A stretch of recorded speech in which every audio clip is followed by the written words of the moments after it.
అందరూ ఒకటే లెవెల్లో ఉంటారనమాట. వాళ్ళ మొహాలు కానీ చేతులు కానీ ప్రతి ఒక్కటి కూడా ఇలాగే ఉంటారు. ఇలాంటి పిల్లల్ని ఏమంటారంటే డౌన్ సిండ్రోమ్ అంటారు.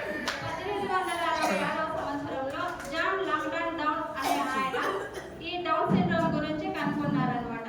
ఇది జన్యుపరమైన రుగ్మత.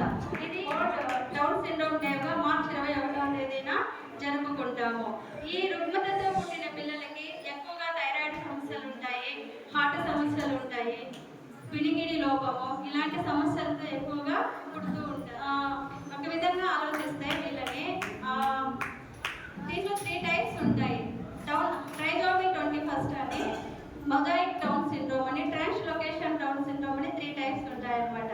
మనకి డౌన్ సిండ్రోమ్ గురించి ట్రైజోమీ 21 అంటాము. ట్రైజోమీ 21 అంటే మనకి 23 పేర్స్లో 21వ క్రోమోజోమ్కి అదనంగా ఒక క్రోమోజోమ్ యాడ్ అయినప్పుడు మాత్రమే ఇలాంటి డౌన్ సిండ్రోమ్ పిల్లలు ఉంటారు.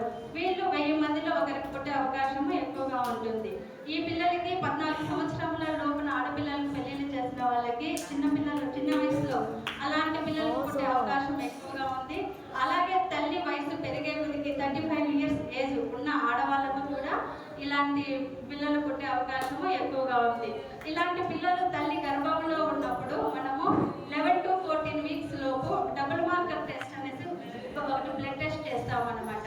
ఆ టెస్ట్ చేసినప్పుడు మనకి ఇలాంటి పిల్లలు ఎలా ఉన్నారు, లోపల బేబీ డౌన్ సిండ్రోమ్ ఉందా, నార్మల్ అబ్నార్మల్ అనేది తెలుసుకునే అవకాశం ఉంది. యాక్టివ్గా రెస్పాండ్ అవుతుంది. అమ్మాయిలు ఇక్కడ మనకి 3 ఉన్నారు, అబ్బాయిలు 3 ఉన్నారు. సో ప్రతి ఒక్కరిలోనూ ఎంతో విశేషత ఉంది. నిజంగా నేను నార్మల్ పిల్లలకి వీళ్ళు కంపేర్ చేస్తారు వాళ్ళకి ఇది, కానీ వీళ్ళు చాలా మంచి ఇన్వెస్ట్మెంట్స్ అంటే అమాయకత్వమే వీళ్ళు ఇంకా స్కిల్స్ పెంచడానికి డెవలప్ చేయడానికి కూడా చాలా ఒక మంచి అవకాశంగా అనిపిస్తుంది. వెన్నెల కూడా ఫస్ట్ వచ్చినప్పుడు చాలా దీనిగా ఉంటుంది, కానీ ఇప్పుడు వెన్నెల కూడా చాలా చురుగ్గా ఉంది.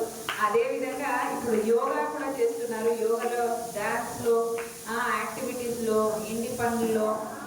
సో అందరికీ కూడా ఈరోజు డౌన్ సిండ్రోమ్ డే శుభాకాంక్షలు. ఈరోజు మీకు